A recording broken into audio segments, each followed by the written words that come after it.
Bismillahirrahmanirrahim. Assalamualaikum warahmatullahi wabarakatuh viewers. Welcome back to my channel Learn with Zameen. तो आज मैं interview करने जा रही हूँ सर हुज़ैफ़ा से, जो एक राइटर हैं, मोटिवेशनल स्पीकर हैं, लॉयर हैं और बहुत कुछ. So let's get started. Assalamu alaikum warahmatullahi wabarakatuh sir. Walaikum assalam. Thank you for having me. First of all, can you kindly introduce yourself to the viewers? My name is Huzaifa Ashraf आसमी और साथ ही साथ मैं 3 किताबों का मुसन्निफ़ हूँ और इसके अलावा एक वकील हूँ और डिबेटिंग करता हूँ, स्पीचेस करता हूँ और पॉडकास्टिंग करता हूँ. तो मेरे बाबा जी ने बताया है कि आप बहुत अच्छे राइटर हैं और आपने 3 बुक्स लिखी हैं. तो आपको आइडिया कहाँ से आया कि आपको पता चला कि आप एक अच्छे राइटर बन सकते हैं? देखिए, मैं अपने वालिद साहब को कॉपी करते हुए जो है वो लिखने की कोशिश कर रहा था और साथ ही साथ फिर मैंने आर्टिकल्स लिखना शुरू कर दिए. मैं अपने स्कूल की जो है ना वो आप यूँ कह सकते हैं कि स्कूल की जो मैगज़ीन्स थे उसमें भी लिखता था. फिर कॉलेज के, फिर यूनिवर्सिटीज़ के उसमें मैगज़ीन्स में लिखना शुरू किया. फिर साथ ही साथ कुछ आर्टिकल्स जो हैं वो मैंने अखबारात में लिखना शुरू कर दिए. तो कंटिन्यूसली जब लिखता रहा, फिर उसके ऊपर वीडियोस बनाता रहा, तो मुझे ये आइडिया हुआ कि मुझे अब एक किताब लिखनी चाहिए और जो कि मुझे बड़ा फ़ायदेमंद ये साबित होगी मेरे फ्यूचर के लिए. तो मेरी पहली किताब आई सोच का सफ़र. उसको देखते हुए मुझे लगा कि मैं अगर एक किताब लिख सकता हूँ तो मैं दूसरी किताब भी लिख सकता हूँ. वो फिर मैंने दूसरी किताब लिखी, दीप मन का जला रहे, वो मेरी शायरी पर किताब है. अब रिसेंटली जो 2025 मई में जो जंग हुई इंडिया पाकिस्तान की, आपने देखी होगी, उसके ऊपर मैंने इंटरनेशनल लैंग्वेज में जो है वो किताब लिखी 15 आवर्स डेट शुक साउथ एशिया, जो कि पाकिस्तान और इंडिया की जो जंग हुई थी उसके ऊपर मैंने लिखा और उसको सराहा भी गया. उसके बाद कंटिन्यूसली मेरी चीज़ें चल रही हैं क्योंकि मैं पॉडकास्टिंग भी करता हूँ, तो वो जो है वो मेरे आर्टिकल्स भी बन जाते हैं. करंट अफेयर्स पे मैं लिख रहा होता हूँ. करंट अफेयर्स पे लिखने का फ़ायदा ये हो जाता है कि आपको बहुत सी चीज़ें जो है ना वो सीखने को भी मिल रही होती हैं. तो आप इतने ज़्यादा काम एक टाइम में कैसे कर लेते हैं? देखिए, मेरी फील्ड जो है वो मैं लॉयर हूँ, मेरी लॉ फर्म है, मेरे वालिद साहब भी वकील हैं. उनके साथ हम 4 भाई हम भी वकील हैं. तो हम वहाँ पर सुबह जो है वो कोर्ट्स में जाते हैं 12-1 बजे तक. उसके बाद फिर हम अपनी एक्टिविटीज़ देख रहे होते हैं, अगर कहीं पर लीगल ड्राफ्टिंग करनी होती है वो कर रहे होते हैं. और उसके बाद फिर हम अपनी ये जो एक्टिविटीज़ होती हैं जिस पे पॉडकास्टिंग आ गई, करंट अफेयर्स पे वीडियोस आ गई हैं, लॉ के ऊपर वीडियोस आ गई, वो बना रहे होते हैं. तो मेरे ख्याल से वो फिर लर्निंग का भी सिलसिला चल रहा होता है और उसके बाद हम अपनी जो एक्टिविटीज़ कर रहे होते हैं शाम तक हम वो करते हैं, फिर हम अपने घरों को चले जाते हैं. आप टाइम मैनेज करते हैं? जी अल्हम्दुलिल्लाह. और अगर कोई बच्चा आपकी तरह एक राइटर बनना चाहता है, मैं भी स्टोरी राइटिंग करती हूँ, तो अगर एक बच्चा लिखना चाहता है स्टोरी या फिर छोटी छोटी स्टोरीज, तो आप उसको क्या पैगाम देंगे? मेरा पैगाम बेटा आपके लिए भी ये है, बाकी देखने वालों के लिए भी ये है. आपके बाबा ने बताया बहुत अच्छी स्टोरीज लिखती हैं. देखिए कि जब आपने अच्छा लिखना होता है तो आपको अच्छा पढ़ना होता है. जितना ज़्यादा आप पढ़ेंगी उतने ज़्यादा ख़यालात आएंगे, उतने ज़्यादा आपका जो है ना वो जहन खुलेगा, पॉलिश होगा. आप अल्फाज जो है उसका चुनाव अच्छा कर सकेंगी. आप जुमले अच्छा बनाना शुरू कर देंगी. जब आप जुमले अच्छा बनाना शुरू कर देंगी तो ऑब्वियसली फिर आप पैराग्राफ्स बनाएंगी अच्छे. फिर आप जो करैक्टर्स स्टोरीज लिखती हैं ना आप, तो आप करैक्टर्स बनाती हैं उसमें. उसके ख्यालात कैसे होते हैं. अब एक स्टोरी के अंदर एक करैक्टर आपने वालिद साहब को बनाया, एक बेटी को बनाया. अब वालिद साहब के जितने भी आपने डायलॉग्स बनाए वो क्रिएटिविटी है ना, वो आप जहन से बना रही हैं.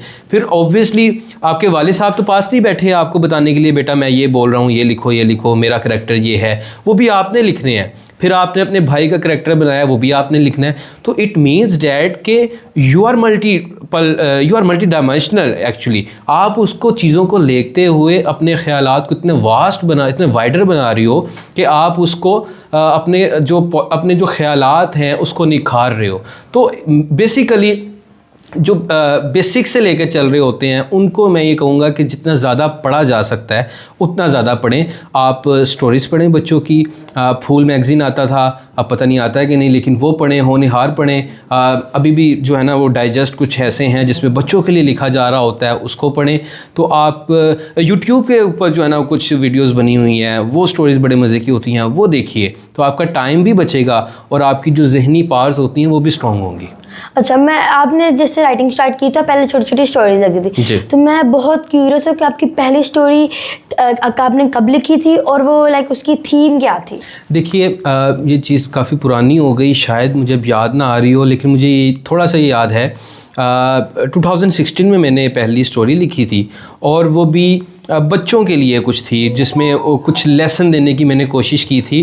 गालिबन कुछ ऐसा ही था कि हमें अपने वालिदैन की इज़्ज़त करनी चाहिए, मुझे याद आ गया। तो मैंने उसमें करैक्टर्स को कुछ बनाया, एक थोड़ा सा लड़ाका बच्चा बनाया जो हर चीज़ को जो है ना वो नहीं मानता था वालिदैन की। फिर उसको मैंने सज़ा दिलवाई। वो एक दरख्त पर चढ़ गया और गिर गया, क्योंकि उसके वालिदैन ने उसे कहा था कि चढ़ोगे गिर जाओगे तो चोट लगेगी, और मैंने उसको चोट लगते हुए भी दिखाई। फिर एक आप जैसी प्यारी सी बच्ची बनाई जो कि अपने भाई को भी समझाती थी कि आपको इस तरह नहीं करना चाहिए, बाबा ने जो कहा है वो नहीं करना चाहिए, आप गिरोगे तो चोट लगेगी। तो इस तरह की कुछ चीज़ें मैंने जो है ना उसमें बनाई थी। और कोशिश यही करनी चाहिए ना कि आपने भी जो चीज़ें लिखी होंगी वो थीम बेस होती हैं, आपने उसमें कोई ना कोई लेसन दिया होता है। तो हम जितनी भी, मुझे लगता है कि अच्छी राइटिंग वही होती है जो आप कोई ना कोई लेसन दे रहे होते हैं। अगर कोई बच्चा आपकी तरह बनना चाहता है तो उसके अंदर क्या क्या क्वालिटीज़ होनी चाहिए? देखिए कि अगर आप इतना अच्छा बोल रही हैं माशाल्लाह, मैं कहूँगा कि अगर कोई बच्चा आप जैसा बनना चाहता है तो उसके अंदर ये क्वालिटीज़ होनी चाहिए कि वो अपने माँ बाप का फरमाबरदार हो, नंबर 1। नंबर 2 ये कि वो अच्छा डिसिप्लिन्ड हो। जितना ज़्यादा डिसिप्लिन्ड होगा उसको चीज़ें ज़िंदगी में बड़ा काम देंगी, फ्यूचर में बड़ा काम देंगी। आप बहुत सी चीज़ों को ऑब्जॉर्व करना शुरू कर दोगे, आपके फ्यूचर में, आपकी स्टडीज़ में बहुत काम देंगी। आप डिबेटिंग करना चाहो आप इजीली कर लोगे, आप लिखना चाहो आप इजीली लिख लोगे। आप अगर मुआशरे में कोई अच्छा किरदार अदा करना चाह रही हैं, आप किसी भी चीज़ में पार्ट लेना चाहोगे, वो आप बड़ा इजीली कर लोगे। जो लोग हैं वो कहते हैं कि राइटिंग, स्टोरी राइटिंग सिर्फ वेस्ट ऑफ टाइम है, तो उनके लिए क्या पैगाम है?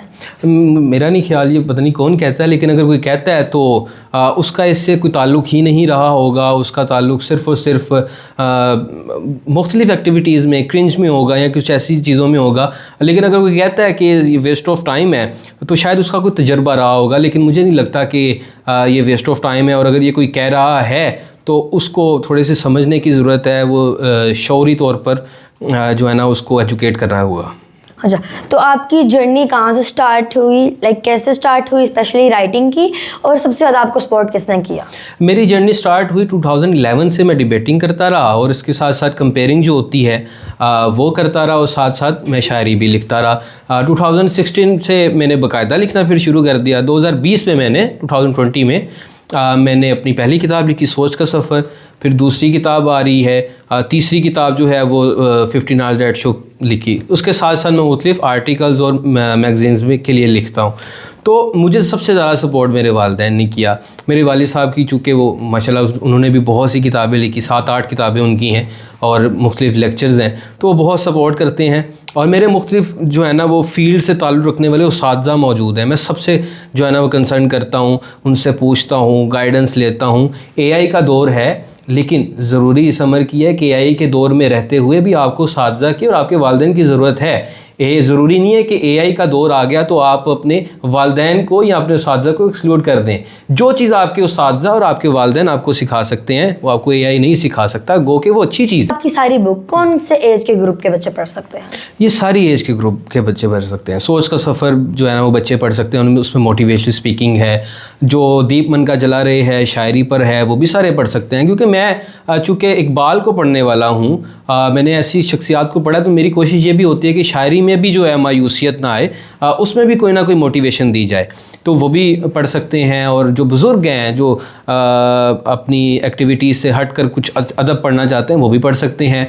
और करंट अफेयर्स के स्टूडेंट्स जो हैं वो CSS के जो स्टूडेंट्स हैं और जो करंट अफेयर्स पर लिखना चाहते हैं वो मेरी ये किताब जंग के ऊपर जो आई वो भी पढ़ सकते हैं। तो मेरा लास्ट मैसेज है कि आपके बच्चों के, आप वो क्या मैसेज देना चाहते हैं बच्चों को, आजकल की जनरेशन के जो इंस्टाग्राम फेसबुक में अपना टाइम वेस्ट करते हैं? देखिए, टाइम वेस्ट करना जो है वो ऑब्वियसली आपको पता है कि टाइम वेस्ट करना is not a good thing.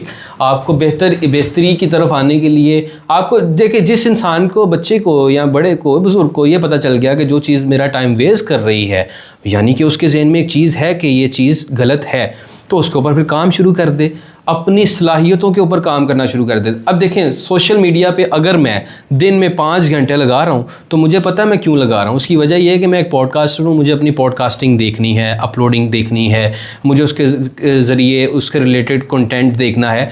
तो इट मीन्स कि मैं अपना काम वहाँ पर करता जा रहा हूँ। तो मेरे ख्याल से इतना टाइम लगाना फिर आपको ज़हनी तौर पर काफ़ी थका देता है, फिर मेरे पास इतना टाइम बचता ही नहीं है कि मैं अपने टाइम को वेस्ट कर सकूँ। तो आपको ज़रूरी होता है कि आप अपने टाइम को क्वालिटी टाइम बनाने के लिए अच्छी अच्छी चीज़ें देखें। और उसको वैसे मैं तो ये कहा करता हूँ कि सोशल मीडिया पे जितना ज़्यादा हो सकता है टाइम कम लगाएं। Okay, thank you so much sir, मुझे आपके साथ इंटरव्यू करने में बहुत मजा आया। मुझे भी, thank you. So this was for today, hope you like my video. If you like my video, please like, share, comment and subscribe and hit the bell icon button so you can enjoy my latest creation. Until next, stay beautiful inside and out. So this is me, Zarmeen Fatma Baja, signing off.